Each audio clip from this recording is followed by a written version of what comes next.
Hello guys, welcome back to my channel. তোমরা সবাই কেমন আছো? আশা করছি ভীষণ ভালো আছো, আর আমিও খুব ভালো আছি। আবারও চলেছি নতুন একটা ব্লগ নিয়ে।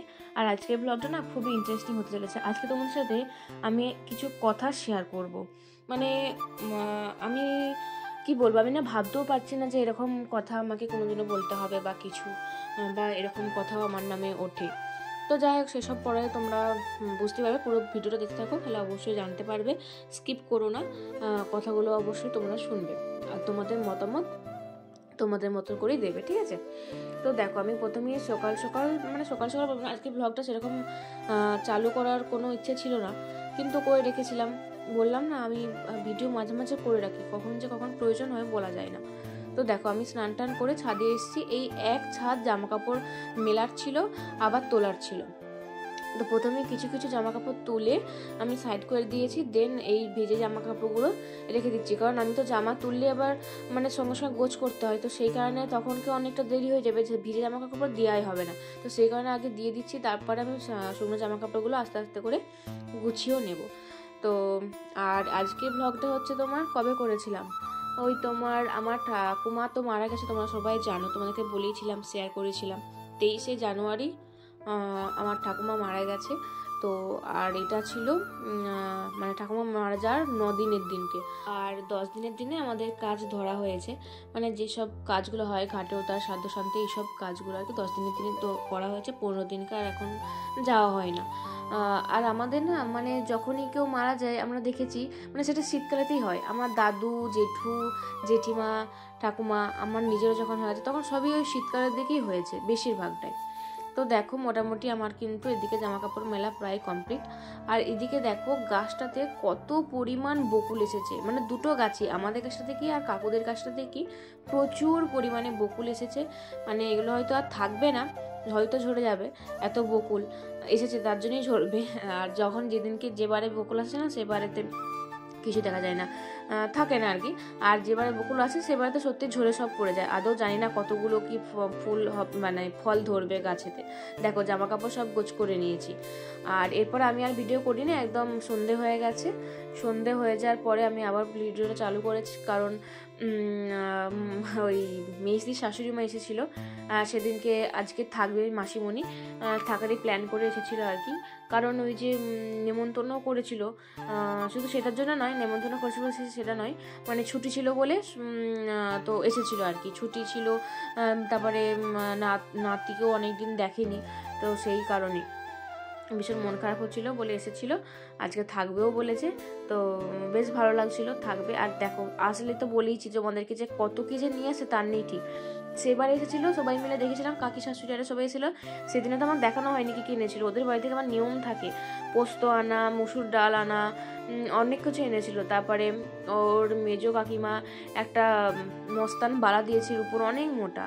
তারপর ছোটো কাকিমা টাকা দিয়েছিল, তো আমার দেখানো হয়নি বা বলাও হয়নি। সব কিছু বললাম না, বলা হয় না বা দেখানো না, ভুলে যায়। তো এগুলো উচিত বলে দেওয়া, তারাও নাহলে খারাপ ভাববে। তো এই যা মাসিমণি দেখে ফল টল এনেছে। তারপরে শুধু মেয়েদের জন্য ফল টল আনেনি, ওই যে ঘাটে তোলা ফল খাওয়াতে হয় না, ঠাকুমা মারা গেলে তো নিমন্ত্রণ করছে, ফল খাওয়াতে আসতে হয়। তো আমাদের মামা বাড়ি থেকেও এসেছিলো, আমার বড়দির বাড়ি থেকেও এসেছিলো, আর মেজদির বাড়ি থেকেও এলো। তো আমার সেগুলো খুব একটা ব্লগ করা হয়নি, এটা এমনি ভিডিও চালু করেছিলাম, ব্লগ করছিলাম বলে এটা শেয়ার করলাম আর কি। তো নাদিকে পেয়ে তো খুবই খুশি ঠাকুমা। এখন ঠাম্মি বসে আছে এখন, আর মা এগুলো সব জাজিয়ে এনেছে, সব ঠিকঠাক করে গুছিয়ে রেখে দিচ্ছে। এই যে বিস্কিট আর সব মা রেখে দিচ্ছে। তারপরে ফল এনেছে, মিষ্টি এনেছে 3 রকমের। চলো তোমাদেরকে দেখা কী রকমের মিষ্টি এনেছে। এই যে সুগার ফ্রি টাইপ, ওগুলো কি মিষ্টি বলে কি বলে, বেশ আমি ভুলেও গেছি, আবার এই মুহূর্তে মনে পড়ছে না। তারপরে এই যে কলসির মতন, ঘটির মতন মিষ্টিগুলো ভীষণ দেখতে, খেজুরি গুড়ের, বেশ ভালো লাগে। তারপরে বোঁদে এনেছিল কামারপুকুরের, তো অনেক কিছু এনেছিল ফল টল করে মাসিমণিকেও। তারপরে আমি দিচ্ছিলাম চিত্তরঞ্জন মিষ্টি বলে মনে হয় এগুলোকে।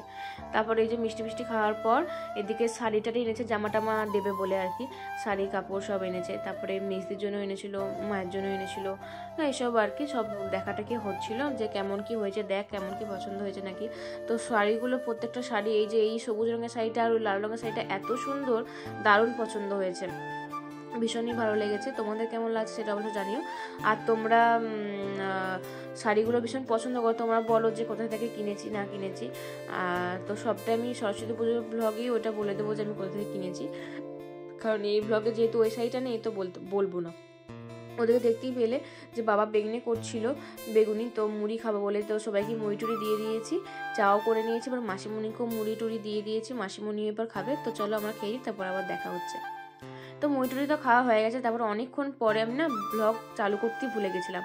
এদিকে পরোটা হয়েছিল, মাসিমণি বলছে আজকে তোদেরকে কাউকে কাজ করতে হবে না, তোরা তো প্রচুর কাজ করিস, সবসময় করছিস, তোর মাও সবসময় করছে, আমি এসছি বলে স্পেশাল কিছুই করতে হবে না, আমি নিজে করব। আর মেজদির পরোটা খেতে ইচ্ছে করছিলো, বলেইছিল যে তুমি যেদিনকে আসবে তোমার হাতে পরোটা অনেকদিন খাইনি, খাবো। তো সেই জন্য মাসিমণি পরোটা বানিয়েছিল, আলু ভাজা বানিয়েছিল, আমরা সবাই খেলাম। তো খুবই ভালো লাগলো। আর মাসিমণি পরোটা খেতে পছন্দ করে না বলে মা ভাত করেছিল। তো দেখতেই পাচ্ছ 11টা সাড়ে 11টা বাজতে যাচ্ছে, এরপর আমরা শুয়ে পড়বো। আজকে মাসিমণি তার নাতির কাছে শোবে। মাসিমণি বলেছে আজকে আমি রাত জাগবো, তো অত প্রতিদিনের রাত জাগিস, খুব কষ্ট করিস, আজকের দিনটা আমাকেই দে, আমিই করবো। তো মাসিমণি সব দায়িত্ব নিয়ে নিয়েছিল, সেজন্য মা চলে গেছিলো ওই ঘরে, আর আমি ভাইয়ের কাছে শুয়ে পড়বো আজকে। না, আমি মা বাবা শোবো, আর ভাই একা হয় যেমন তো শোবে। তো চলো আবার কালকে দেখা হচ্ছে, কালকে কাজ ঘরে। তো দেখো নেক্সট দিন আমরা চলে এসেছি, আর নেক্সট দিনেতে একদম সকাল সকাল উঠে পড়েছি। আর মাসিমণি সকাল সকাল আমি ঘুম থেকে ওঠার বিছানা ছাড়ার আগেই মাসিমণি চলে গেছে, কারণ মাসিমণির স্কুল আছে সকাল সকাল, সেই জন্য বেরিয়ে গেছে। মানে একটা রাত যে আমাদের বাড়িতে কাটিয়েছে এটাই অনেক, আমরা অনেক শান্তি পেয়েছি।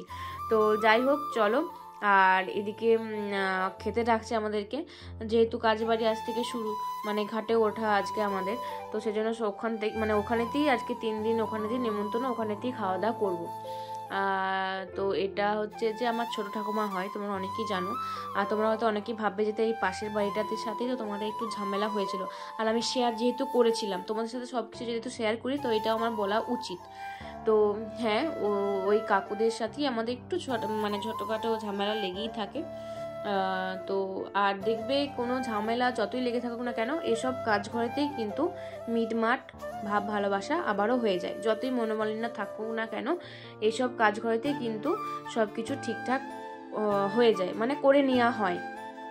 কারণ আর অন্য কিছু কাজ ঘর হলে তো দেখা যেত, কিন্তু এটা যেহেতু মারা গেছে আমার ঠাকুমা, তো এইখানেতে মনোমালিন্য করে আমরা ভাবছিলাম যে না এটা ঠিক হবে না, বারবার ধরে ডাকতেও আসছিল, যদি না যাই তো খারাপও হবে।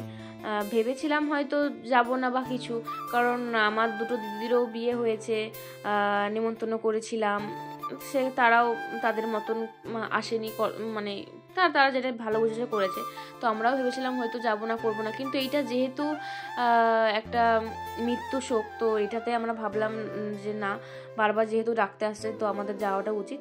তো এসব করি, সব কিছু এখন ঠিকঠাক হয়ে গেছে, আমরাও গেলাম, সব কিছু ঠিকঠাকই যাচ্ছে। আর এখন দেখো আমার খাওয়া দাওয়া তো হয়ে গেছে, আজকে তো সকাল থেকে এই শুধু মুড়িটাই খেয়ে থাকতে হবে, আর কিছু খাওয়া চলবে না, ভাত টাত তো কিছুই খাওয়া চলবে না। আর এই 10 দিন ধরে যে কী যে কষ্ট হচ্ছে তোমাদেরকে বলে বোঝাতে পারবো না, মাছ মাংস ডিম আর কিচ্ছু খেতে পারছি না।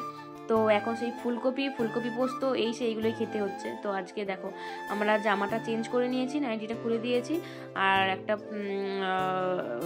টপ পরে নিয়েছি, টপ প্যান্ট যেগুলো সুবিধা হবে আর কি পুকুরে নামতে গেলে, কারণ ওগুলো নাইটি পরে নামলে না আমার অভ্যেস তো নেই, মানে পায়ে জড়িয়ে যাবে, বা আমি তো ডুব দিতেই যাই না, সেজন্য বৌদিকে হাতে ধরে আমি নিয়ে গেছি, আর মায়ের হাতে ফোনটা দিয়ে গেছি যে মা একটুখানি ভিডিও করো, আমি একটুখানি যতটা পারবো তোমার সাথে শেয়ার করব।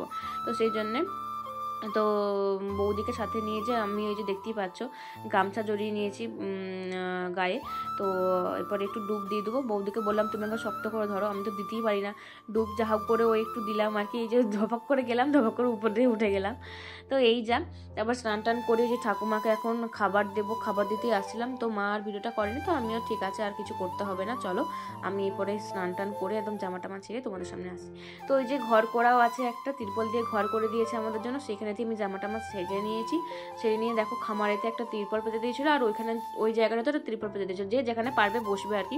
তো আমি খামারে গিয়ে চলে এসেছি, খামারে সব বৌদিরা, ভাইরা, ভাইপোরা, দাদা, কাকা, বাবা সবাই আছে। তো এই দিনেতেই আমি ওই ছবিগুলো তুলেছিলাম, মা বাড়ি থেকে তো ওই শাড়ি কাপড় জামা সব দিয়ে দিয়েছে আমাদেরকে।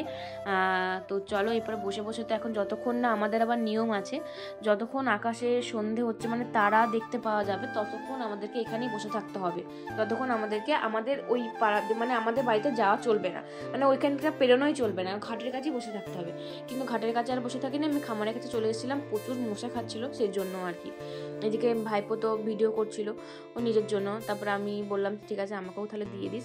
এদিকে তারপরে চা নিয়ে এসেছিলো, যারা সব কুটুমরা এসেছিলো তারা সব চা নিয়ে এসেছিলো আমাদেরকে দেওয়ার জন্য। তো আমরা সবাই আমরা একটু লিকার চা করে খেয়ে নিলাম, আর একটু ওয়েট করছিলাম যে কখন সন্ধ্যে হবে আর আজকে কখন আমি মাছ ভাতটা খাবো। সত্যি বলছি, মানে এই সময়টাতে মাছ ভাতটা খেতে যে কী লাগে তোমাদেরকে বলে বোঝাতে পারবো না, অমৃত লাগে, এটার জন্য ওয়েট করছিলাম। তো যাই হোক চলো, তোমাদের সাথে তো বললাম একটা কথা শেয়ার করব, সেটা বলি, নাহলে আমার ব্লগটা এক্ষুনি শেষ হয়ে যাবে। তো আজকে আমি এই কথাটা জানতে পেরেছি, এই ব্লগটা তো অনেক দিনের ব্লগ। তো যাই হোক, এইদিকে দেখো, দাঁড়াও ওটা বলছি, আর এদিকে দেখো সন্ধে তারা আমরা মানে ফুটে গেছে, এখানে ফোনেতে হয়তো লাইট লাগছে কিন্তু অনেকটাই কিন্তু সন্ধে হয়ে গেছে প্রায়। আর একটা মাত্র তারা দেখতে পাচ্ছিলাম, ভাবছিলাম যে ওটাই হয়তো ঠাকুমা আমাদেরকে তারা হয়ে দেখছে ওপরে। তো মশাল টোশাল জ্বালিয়ে আমাদেরকে আসতে হয়, দেন ঠাকুমার ঘরেতে ওই কি খই টই থাকে ওটা খেতে হয়, দেন আমাদের নিয়ম মানে দেন ওই তারপরে ভাত খাওয়া চলে। তো এইসবই দেখাবো, তো এটা দেখতে থাকো, আর সাথে আমি তোমাদের সাথে যে কথাটা শেয়ার করবো চলো ওইটা বলি। তো আমি আজকেই জানতে পেরেছি ঘটনাটা, আজকে কিছু একটা কথা হচ্ছিল বাড়িতে, হুট করে কিছু একটা কথা হচ্ছিলো। তো তখন আমাকে বাবা বলে কি যে সবাই আমাকে এসে এসে বলছে যে তোমার মেয়ে কি করছে, শুধু তো ব্লগ মানে কী সব ব্লগ করছে, ফোনেতে কোনো কাজবাজ নেই, শুধু ভিডিও করে আর ছবি পোস্ট করে উল্টোপাল্টা, শুধুই ছবি পোস্ট করে উল্টোপাল্টা। আচ্ছা আমি কি উল্টোপাল্টা ব্লগ করি আর কি ছবি উল্টোপাল্টা পোস্ট করছি বলো তো? আমি মাঝে মাঝে ওর সাথে ছবি পোস্ট করি, মাঝে মাঝে হয়তো এটা কি তারা উল্টোপাল্টা বলছে, যাদের পছন্দ হবে না তারা স্কিপ করে যাবে। আমি তো জোর জবরদস্তি করে বলিনি যে আমার ভিডিও দেখো, আমার ছবিগুলোতে লাইক করো, কমেন্ট করো, যার পছন্দ হবে না সে চুপচাপ বেরিয়ে যাবে। আমি কাউকে জোর করছি না আমার ব্লগ দেখার জন্য। আর তোমরা মানে আমার বাবাকে যে বলছে তার মানে সে বাবার বয়সই হবে, তোমরা আমাদের ভিডিও দেখছো কেন? তোমাদের ব্যবসা সংক্রান্ত তোমরা মানে জিনিস দেখবে, তোমরা এইসব আমরা কি করছি না করছি তোমরা দেখছো কেন? তোমাদের সাহস কি করে হয়? আর আমার বাবাও কিছু বলতে পারে না, চুপচাপ শুনে নিয়ে চলেছে। আমার বাবা এটা বড় ভুল, আমার বাবা ভীষণ বড় ভুল করেছে। আমি তো শুনি মাথা গরম হয়ে গেছে যে তুমি চুপচাপ চলে এলে কি করে? তুমি তো বলতে পারতো, তুমি তো জানো যে তোমার মেয়ে কি করে না করে, তো তুমি এটা চুপচাপ শুনে এলে কেন? আমি যারা বলেছো আমার বাবাকে, আমি তাদেরকে বলছি, জোর গলায় বলছি, তোমাদের সাহস থাকলে তোমরা কমেন্টে এসে বলো, সামনে এসে বলো আমার তোমাদের কিসে প্রবলেম লাগছে, তোমাদের কি দেখতে খারাপ লাগছে। তোমার সাহস থাকলে তোমরা বলো, বাবাকে কেন বলছো? সাহস থাকলে আমাকে বলো, আমি থ্রেট দিচ্ছি, আমাকে বলো, আমার বাবাকে কোনোদিনও বলবে না কিছু। আমরা যথেষ্ট ভদ্র, আমরা যথেষ্ট ভদ্র ঘরের মেয়ে, আমরা জানি কোনটা ভদ্রতা কোনটা অভদ্রতা। আমাদেরকে প্লিজ ভদ্রতা শেখাতে আসো না, যথেষ্ট জানি, আমাদের যথেষ্ট জ্ঞান আছে। তোমরা অভদ্র বলে আমাদের মতন মেয়েদের ছবি দেখছো, তোমরা কেন দেখো? তোমার তো দেখার কোনো অধিকার নেই। অধিকার আছে, অবশ্যই অধিকার আছে, সেটা তোমরা, আমি তো জোর করছি না যে আমারটা দেখতেই হবে, দেখো না, কিন্তু আমার বাবার কাছে উল্টো পাল্টা কথা বলবে না। এই তোমাদের মতন কিছু পাবলিক আছে বলেই না এসব কান ভাঙানি এই জিনিসগুলো হয় আর সম্পর্কগুলো নষ্ট হয়। বাবা মায়েরা তাদের ছেলে মেয়েদের সম্পর্কগুলো মেনে নিতে চায় না, এই জিনিসগুলো হয় বলে। তো ফার্দার আমি ওয়ার্নিং দিচ্ছি, এসব কথা যেন আমার বাবার কাছে আর না বলা হয়। আমার ভিডিও ভালো লাগবে না, ফটো ভালো লাগবে না, দেখবেন না, বেরিয়ে যাবেন, কিন্তু এসব উল্টোপাল্টা কমেন্ট করবেন না, তাহলে কিন্তু আমি ছেড়ে কথা বলবো না, বলে দিচ্ছি। আপনাদের ভাই অনেক কাজ, আমার কোনো কাজ নেই, তাই আমি এসব করছি। তো আপনারা এগুলো দেখছেন কেন? দেখবেন না, পরিষ্কার কথা। তো যাই হোক, তোমাদের কাছে আমি জানতে চাই তোমাদের মতামত তোমরা জানিও অবশ্যই। আর আজকে ব্লগটা আমি আর এর থেকে বেশি বাড়াচ্ছি না, অনেক রেগে গেছি, উল্টোপাল্টা বলে দেবো। তো চলো আজকের মতন বাই বাই, দেখা হচ্ছে পরের ব্লগে। খুব তাড়াতাড়ি ভালো সুস্থ থাকবে, বাই।